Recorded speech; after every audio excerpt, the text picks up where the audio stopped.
बस 1 चम्मच सीक्रेट चीज डालकर बनाएंगे मलाई से दुगना मक्खन, दही और देसी घी। नया तरीका देखकर आप भी हो जाएंगे हैरान। ओम साईं राम, आप सबका मेरे चैनल में फिर से एक बार स्वागत है। यहाँ पर मैंने 8-10 दिन की मलाई ली है। इसको मैंने फ्रिज में जमा करके रखा था। ये नॉर्मली पैकेट वाले दूध की मलाई है। इस मलाई को डीप फ्रीजर में रखा था। डीप फ्रीजर में रखने की वजह से मलाई में स्मेल नहीं आती। जब कभी भी मलाई से मक्खन से घी निकालना हो तो मलाई को फ्रिज में से 2 घंटे पहले निकाल लीजिए, जिससे मलाई नॉर्मल रूम टेम्परेचर में आ जाए। अब यहाँ पर हम बड़े मुंह वाला बर्तन लेंगे। यहाँ पर मैंने बड़ी डिश ली है, उसमें सारी मलाई हम ट्रांसफ़र कर लेंगे। अब इसमें हम जो सीक्रेट चीज़ डालने वाले हैं वो है शक्कर।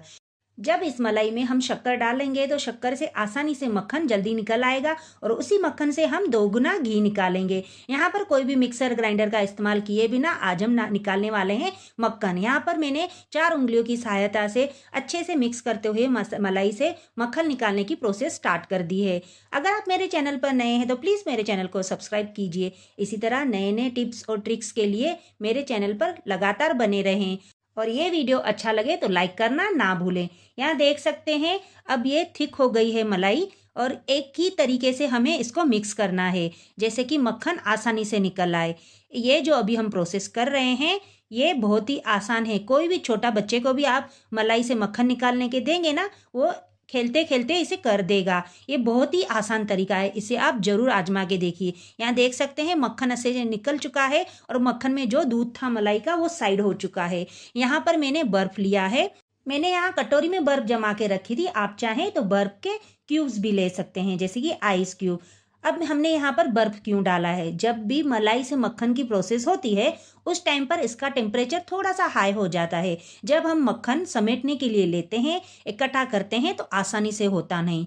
उसी टाइम पे हम जब बर्फ डालेंगे तो यहाँ मक्खन अच्छे से हम समेट सकेंगे, यानी मक्खन को इस दूध से हमें अलग करने के लिए बहुत ही आसानी होगी। यहाँ मैं आपको दिखा रही हूँ, आप उसी तरीके से करेंगे तो आपको बहुत ही आसानी से मक्खन को इस मलाई से आसानी से अलग कर सकते हैं। थोड़ा थोड़ा करके मक्खन का गोला हाथ में लेंगे और थोड़ा सा उसको हम प्रेस करेंगे, जैसे कि इसमें जो भी दूध है वो आसानी से निकल जाए। बर्फ़ की वजह से ये सारा मक्खन है ना अच्छे से सिमट रहा है। आपके हाथ में जितना गोला आप ले सकते हैं उतना ही गोले का आप शेप दीजिए।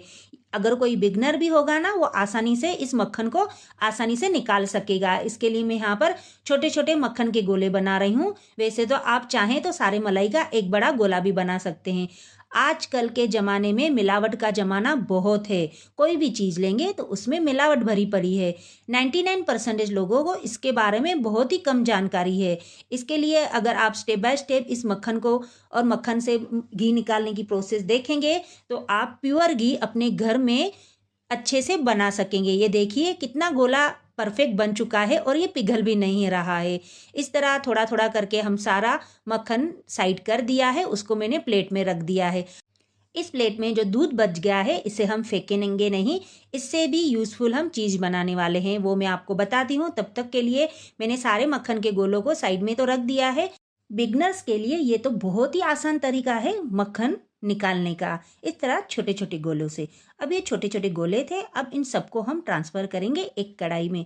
जिस कढ़ाई में आप ये मक्खन पिघलाने वाले हैं ना, वही कढ़ाई इस टाइम पे ले। एक एक करके सारे गोले डाल देंगे।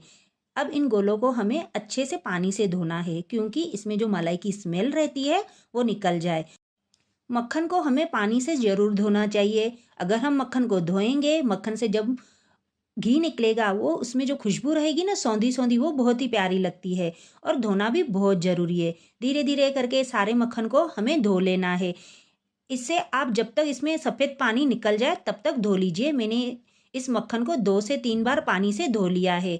और ये पानी जो ले रहे हैं ना, आप मटके का लीजिए, नहीं तो ठंडा फ्रिज का लीजिए। अगर आप नॉर्मल पानी लेंगे ना नल का, तो ये जो मक्खन है पिघल भी सकता है। यहाँ देखिए इसमें थोड़ा भी पानी नहीं रहना चाहिए। जब हम मक्खन से घी बनाएंगे तो उस स्टेप में पानी बिल्कुल ज़रूरी नहीं है। यहाँ देखिए मक्खन निकल चुका है, उसको धो भी लिया है, कढ़ाई में रख दिया है। अब इस कढ़ाई को हम रखते हैं हाल फिलहाल साइड में। हमने जो मलाई से दूध निकाला था, मक्खन की प्रोसेस होते वक्त जो एक्स्ट्रा दूध बच गया था, उसको हम थोड़ी देर के लिए गर्म करेंगे। आप जब उंगली डालेंगे ना, हल्का गर्म लगना चाहिए, उतना ही हमें गर्म करना है। जिस बर्तन में हमें दही जमानी है उसके लिए एक बर्तन लेंगे और छन्नी लेंगे और यहाँ पर हमने जो दूध गर्म करके लिया है मलाई वाला, वो छन्नी से छान लेंगे, जैसे कि इसमें एक्स्ट्रा जो भी कण रहे मलाई के या और कुछ भी हो वो क्लियर हो जाए। जब ये दही खाएंगे ना एकदम स्मूथ लगनी चाहिए। अब यहाँ पर हम जामुन नहीं डालेंगे, जामुन की जगह डालेंगे 2 हरी मिर्च। हरी मिर्च की हमें डंडी नहीं निकालनी है, डायरेक्ट इसको हमें इस दूध में डाल देना है। अब ढककर इस दूध को हमें 2 से 3 घंटे के लिए गर्म जगह पर रख देना है। अब चलते हैं हम फिर से किचन की तरफ। यहाँ पर गैस का फ्लेम मैंने ऑन कर दिया है, मीडियम गैस पर हम ये मक्खन अब रख देंगे। मक्खन को पहले हमें मिक्स कर देना है, जैसे कि ये नॉर्मली पिघल जाए। अभी तक यहाँ पर घी नहीं निकला, इसकी भी स्टेप बाय स्टेप प्रोसेस है, आप ध्यान तक से ये वीडियो जरूर देखें। अगर आपने वीडियो अंत तक देखा तो आपको पता चल जाएगा मक्खन से घी बनाना कितना आसान है। आपके घर में अगर गाय या भैंस का जो भी दूध आता होगा ना, उससे भी आप मस्त सुगंधीदार मक्खन से घी बना सकते हैं। अब इस स्टेप में हम डालेंगे चम्मच। चम्मच डालने से घी जब अच्छे से उबाल आएगा ना, तो बर्तन से बाहर गिरेगा नहीं, इसके लिए हमें इसमें चम्मच डालना है। चम्मच अब रहने देंगे, बाद में इसको हमें निकालना है। बीच बीच में इसको हमें चलाते रहना है, जैसे कि ये जो मक्खन की अंदर जो मलाई है ना, वो नीचे ना जले। अब यहाँ पर डालेंगे हम दालचीनी। दालचीनी डालने से घी का रंग भी सुनहरा होता है, सुगंध भी अच्छी आती है और बहुत टाइम तक ये घी टिकता है, यानी अच्छे से बहुत टाइम तक आप घी को रख सकते हैं। यहाँ देख सकते हैं घी में अच्छे से लच्छे बनने स्टार्ट हो गए हैं और अंदर चम्मच अभी तक है। इसको और हम उबालने देंगे। थोड़ा सा गैस को आप चाहें तो बीच बीच में फास्ट कर सकते हैं, लेकिन थोड़ा ध्यान देते हुए आप इसको पकाएं। यहाँ देख सकते हैं अच्छे से इसमें से घी निकालने की प्रोसेस स्टार्ट हो गई है। थोड़ा थोड़ा घी ऊपर आ चुका है और लच्छे भी अच्छे से बन चुके हैं, लेकिन इन लच्छों को हमें और ब्राउन करते हुए पकाना है। बीच बीच में तो घी को हमें चलाते रहना है। अब इस घी को हमें रवादार बनाने के लिए, एकदम दानेदार बनाने के लिए साफ पानी लेंगे और इस पानी से हमें 2 से 3 बार इस घी में हमें छींटे लगाने हैं। हल्के हल्के हाथों से सिर्फ हमें छिटकना है, ज़्यादा पानी नहीं डालना है, थोड़ा थोड़ा डालेंगे। ये स्टेप करने से आपका जो घी है वो दानेदार अच्छे से एकदम मावे जैसा बनेगा। ये आप टिप जरूर आजमा के देखिए, ये करने से आपका घी एकदम मार्केट जैसा, हलवाई जैसा बनेगा। अब इस स्टेप पर हम ये चम्मच जो था वो निकाल लेंगे, क्योंकि अब इसकी जो प्रोसेस है ना घी बनाने की वो स्टार्ट हो चुकी है। अब घी में ज़्यादा उभाम नहीं आएगा। अब दालचीनी भी इसमें रहने देंगे, इसको अब नहीं निकालेंगे। देसी घी हमारे शरीर के लिए बहुत ही फायदेमंद रहता है, इसके लिए हमारे घर में रोज के खाने में देसी घी का जरूर इस्तेमाल करना चाहिए, लेकिन ये देसी घी प्योर होना चाहिए। यहाँ देखिए मैं फिर से मिक्स करके दिखा रही हूँ। यहाँ जो अंदर की खुरचन है ना घी की, वो एकदम ब्राउन हो चुकी है। इस स्टेप पर आने के बाद आप समझ जाइए आपका घी एकदम परफेक्ट बन चुका है। अब गैस का फ्लेम मैंने कर दिया है बंद, इसको हम नॉर्मल टेम्परेचर में रख देंगे। जिस बर्तन में आपको घी निकालना है वो बर्तन लेंगे, उस पर छन्नी रखेंगे। इस बर्तन को हाल फिलहाल रखते हैं साइड में और यहाँ पर देखिए एकदम सुनहरे कलर का घी बन के रेडी हो चुका है। घी अब भी गर्म है, लेकिन ज़्यादा गर्म नहीं है। अब क्या करेंगे, डायरेक्टली हम इस घी को इस छन्नी में नहीं पलटाएंगे, बड़े चम्मच से हम थोड़ा थोड़ा करके घी डालेंगे, क्योंकि हमें इसका चटका भी लग सकता है। इसके लिए ये स्टेप हमें बहुत ही केयरफुली करनी है। आधा घी हम चम्मच से निकालेंगे, बचा हुआ घी बाद में चाहे तो आप डायरेक्ट इसमें डाल सकते हैं। और इसमें जो खुरचन है, इसको में जो भी घी है ना वो भी हमें निकालना है।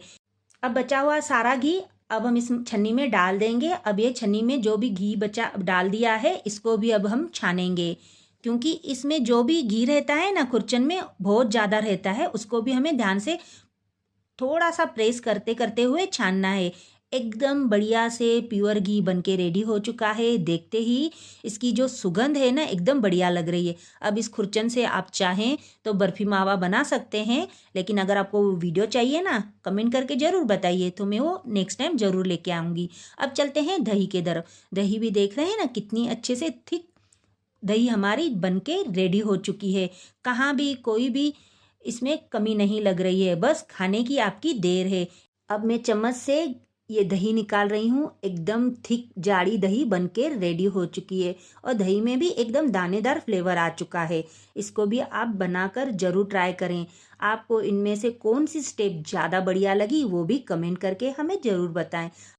घी का नेक्स्ट डे का लुक देखेंगे, एकदम से दानेदार बढ़िया से सुनहरे रंग का घी बनके रेडी है। अंत तक बने रहने के लिए आप सबका दिल से धन्यवाद। मिलते हैं नई रेसिपी।